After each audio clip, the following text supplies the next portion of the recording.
Hello everyone and welcome on today's video. Today's video is about Reynolds numbers.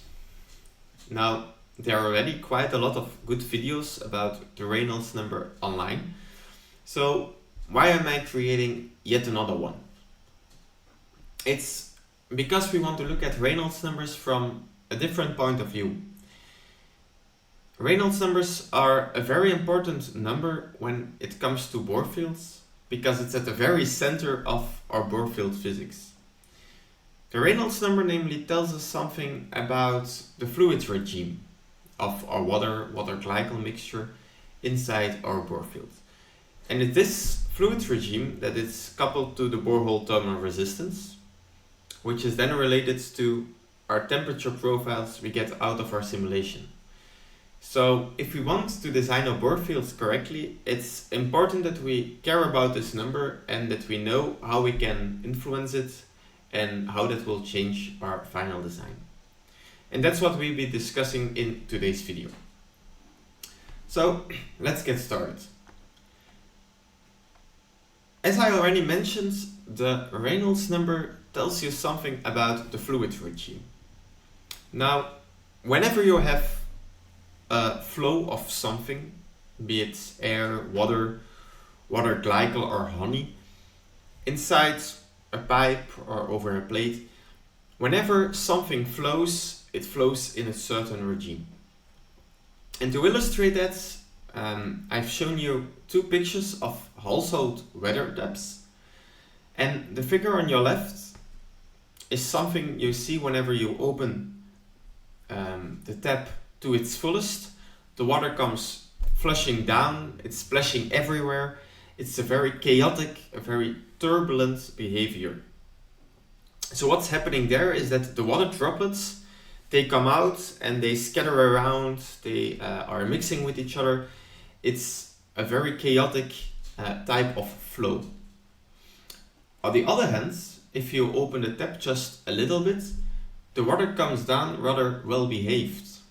There is no splashing, and the water droplets on a microscopic level, they are almost touching each other, they are sticking to each other, and they're coming down in layers. It's called then also a laminar flow type. And if we look at it from a more schematic point of view, you see that we have both a laminar flow on the one extreme and a turbulent flow on the other extreme. And as the velocity of the fluid increases, so you open the tap more and more, the flow transitions from this laminar flow into a turbulent flow. And that's what's called the transition regime. So in the laminar flow, all the water particles, they are separated into layers and they stick beautifully parallel to each other. But whenever the fluid increases more and more, they will become mixed up, they will become more and more chaotic, and in the end we have a turbulent flow where all the water particles are totally mixed. And where this transition between laminar transition and turbulence occurs is described by the Reynolds number. So the Reynolds number is in physics a number that is non-dimensional, meaning it has no units. So it's not meters, it's not velocity, it has no units. And it can be calculated using the density of the fluid multiplied by the diameter of the tube in which the fluid flows, the velocity of this fluid, and also the dynamic viscosity of this fluid. Now, a couple of these parameters are influenced by our geothermal design choices. Namely, the diameter of the tube we can directly change within GHEtool. And you have, for example, a DN32 or a DN40 tube you can use. The velocity is related to the mass flow rate, so it's related to the pump. It's also related to if you have a single or a double U-tube, for example, if your pipes are in series or in parallel. And then we have everything related to the fluids itself, so the mass flow rate and the dynamic viscosity. It's depending on, for example, if you have water or water with glycol, that has another mass flow, mass density, and also another dynamic viscosity. Now, why should we care about this fluid regime now? Well, it's related to the borehole thermal resistance. And the way you should interpret that is the fluid has a certain temperature and we need to exchange heat with the underground. So whenever the fluid is in a laminar regime, the droplets or the part of the fluids at the center will never touch the inner wall of the pipe, because the fluid is in layers and these layers won't get mixed up. So the inner fluid temperature is insulated from the rest of the pipe and the system. Whereas on the other hand, in a turbulent system, since all the droplets are continually mixed, they are all touching the wall at one point or another, so it's a way better heat transfer. And the better the heat transfer, the lower our borehole thermal resistance. And that's what you can see on the next graph. So here we've plotted the effective borehole thermal resistance, as also shown in GHEtool, for different Reynolds numbers. And what you can see is that around 2300 there is a transition. Now, previous models or previous correlations said that around 2300 we go from laminar to turbulent flow. So it's a different fluid dynamics correlation then.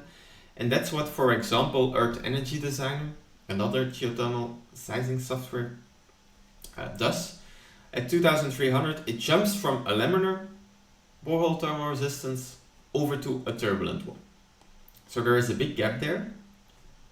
Now what GHEtool does is it takes into account this transition layer, saying that, well, we do not think that we go from a laminar flow directly to a turbulent flow, but we have some transition there.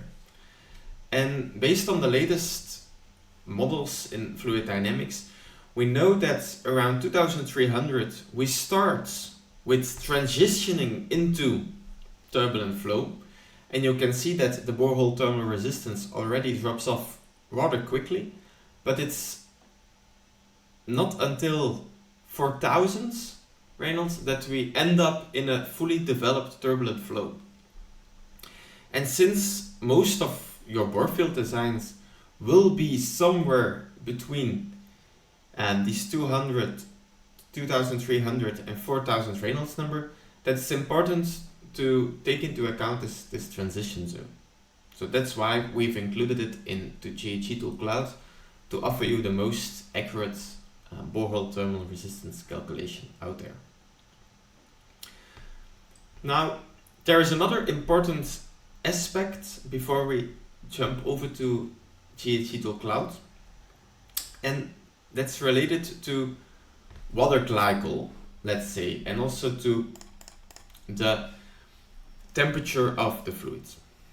As our already mentioned, we have in the Reynolds number, we have the mass density, and we have also the viscosity of the fluid.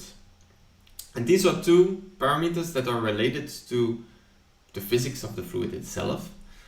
And let's say that we have water. Water is a very non-viscous fluid. It becomes turbulent very fast, as you can see when you open the tap at home. It becomes turbulent very fast, but when we add glycol, it becomes more sticky. It becomes more like honey, let's say.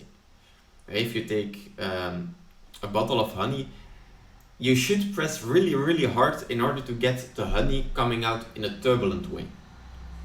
So because it sticks very good together, it's very hard to get it into this complex turbulent flow regime. And that's also what happens when you add glycol to water. So here we have two curves, one with 20% glycol and one with 30% glycol. And you can see that when we add more glycol, the Reynolds number decreases, so it becomes harder to get turbulence, and that's because the viscosity of the fluid increases. So that's one effect. And another effect that you can see is that whenever the temperature decreases, the Reynolds number also goes down. So that's because whenever glycol or water glycol cools down, the fluid also becomes more sticky. And we all know that pure water freezes at 0 degrees Celsius. But when we add glycol, the glycol counteracts this behavior. So it keeps the water from freezing. But of course, the water still wants to freeze. So when it cools down, there is this battle between either the glycol and the water, and it results in a higher viscosity and hence a lower Reynolds number. Now, whenever you do a borefield design, there is an inherent choice in at which temperature will we calculate the viscosity and the fluid parameters. Now, for some softwares this is at -5, for others this is at -9. What we did in GHEtool is, if we move over to our tool, is we have in the general tab, we have the minimum average fluid temperature. So it's basically the temperature at which we want to design our borefield as a sort of absolute boundary condition. We say, well, if it's 2 degrees here, then we will calculate our thermal properties of our fluid at these 2 degrees. So of course, for most of the year, it will be better, it will be warmer. So the viscosity will be better and the Reynolds number will also be better.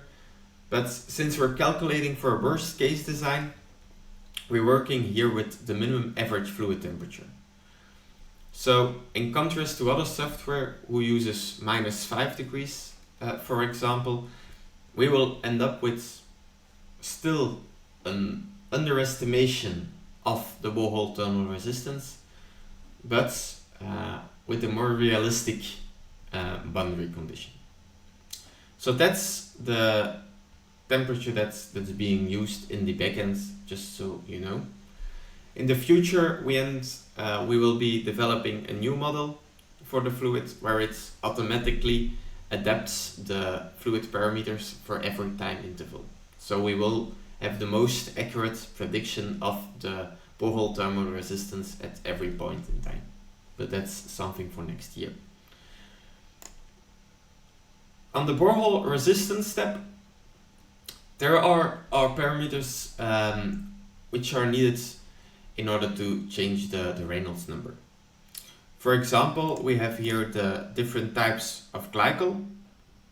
And now we see, well, it's this borehole thermal resistance and it's a laminar flow. But let's say we take out the glycol and we see the borehole thermal resistance drops because now the fluid is in a transient regime. So it's already a big difference. You can see there. Let's say if we keep it to the 30% of glycol and we increase the mass flow rate to 0.4, we still are in the laminar regime. It's not until we increase it to 0.7 that we end up with a transient flow behavior.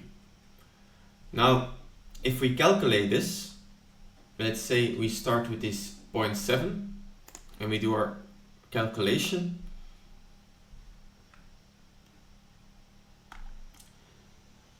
If you move over to our results tab, it will show us both the Reynolds number, so 2430, which is just over the transient boundary with a certain equivalent borehole thermal resistance, and we have a maximum temperature here of 15.94 degrees Celsius.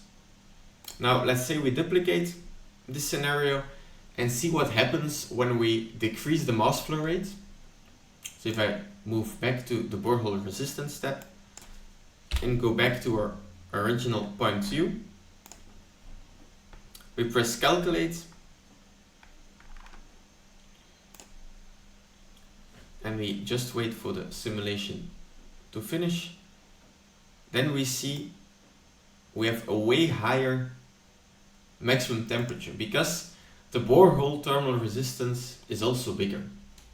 And that's due to the fact that the Reynolds number is now in a laminar flow. But if, for example, you say, well, if we take out the glycol and we again end up in a transient regime, if we now calculate